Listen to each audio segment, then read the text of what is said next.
Hi friends, this is your pal Scott Garibay, and today we're going to talk about Dungeons & Dragons and understanding Dungeons & Dragons through the 2025 Matthias Schweighofer film Brick. Spoilers for that film here. All right, so at this point, Schweighofer and his girlfriend, he's a video game developer, and his girlfriend, who got pregnant with his child and then had a miscarriage, are, and there's problems with that. Why didn't he marry her? Good question. Maybe that's why she's sad and wants to leave. Okay. So basically, at this point, they continue. So basically, they're bricked into the house. Okay. So the house has been made, and actually, I'm sorry, not the house, the apartment building. There are, let's see, there's 1, 2, 3, 4.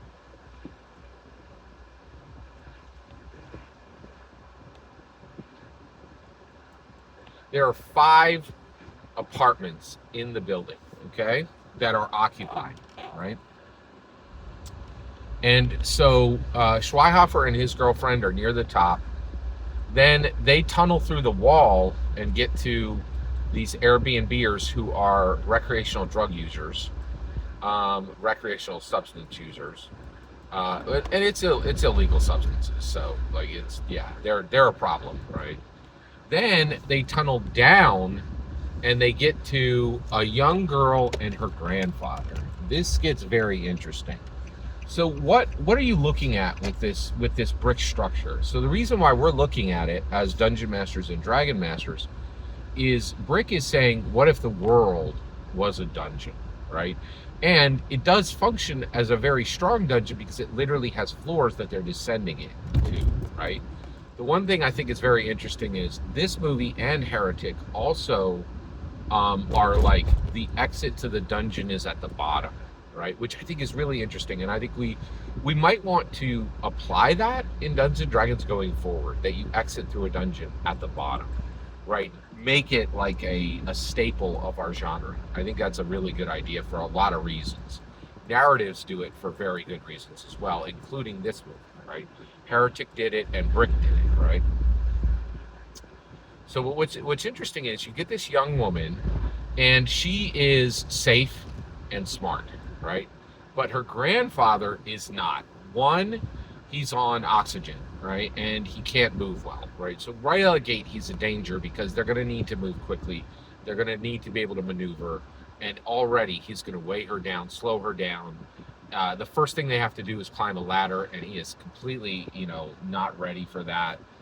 And then she insists, I want you to go. But what gets even wilder with her grandfather is her grandfather owns a gun, right?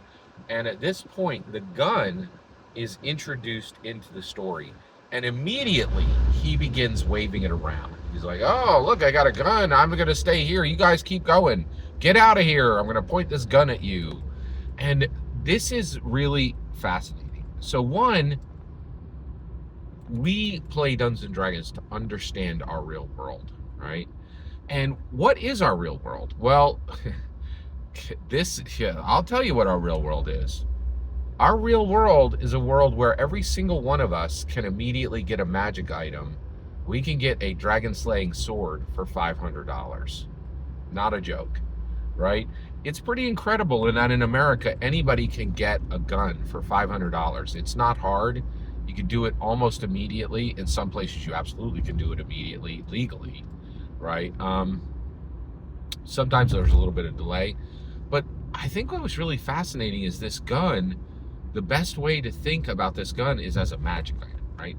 This feeble old man just pulls out this gun and it immediately is the most dangerous person in the room. He could take anybody's life he wants to, right? And just end their life with a single pull of his finger. It's that simple, right? And it's really wild. And I think it showed, like, we play Dungeons & Dragons, and Dungeons & Dragons is like, this is a magic item. This is a special thing.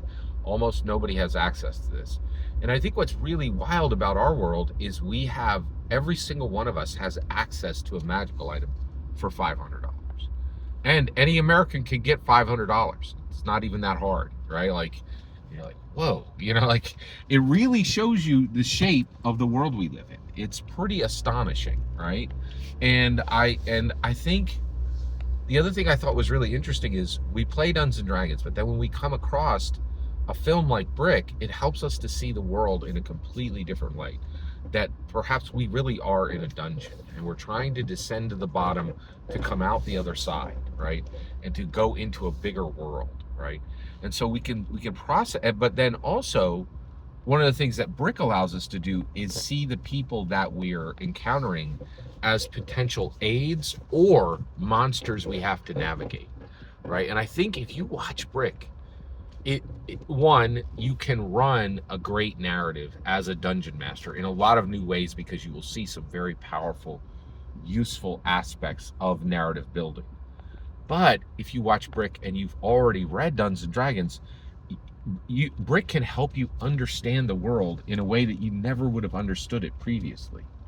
And that's the power of Gary Gygax's legacy.